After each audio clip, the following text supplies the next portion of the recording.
Is the Cartier engagement ring good value? Let's unpack it under the microscope. I just bought one. Let's have a look. If I put my beautiful pencil over the top, I'm getting lots of red light. You can see the black light is actually the camera lens. The stone itself is actually really nice.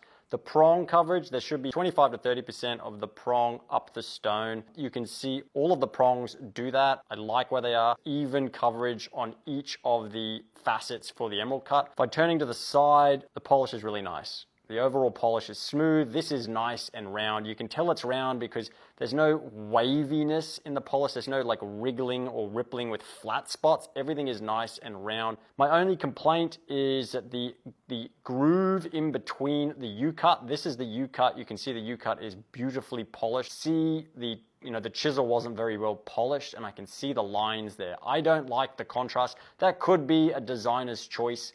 Moving on to the side profile. Again, this is designer choice. It's not high jewelry, but they are a little far apart, but that is their style, so we can't fault them there. The consistency of the prongs is excellent.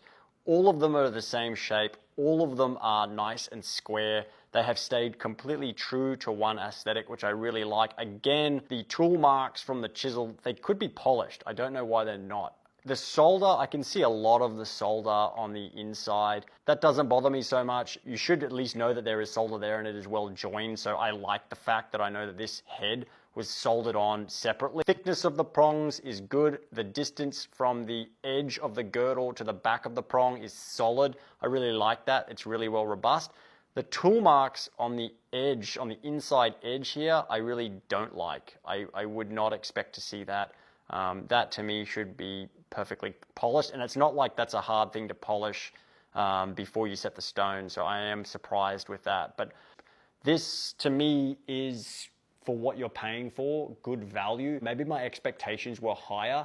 They were recalibrated slightly. Can you buy other jewelry at this price point and get better value? Yes, but not every other jeweler. This is still, in my opinion, excellent and done to a very high standard. That one exception of those tool marks from the prongs did really bother me, but everything about this is beautifully consistent.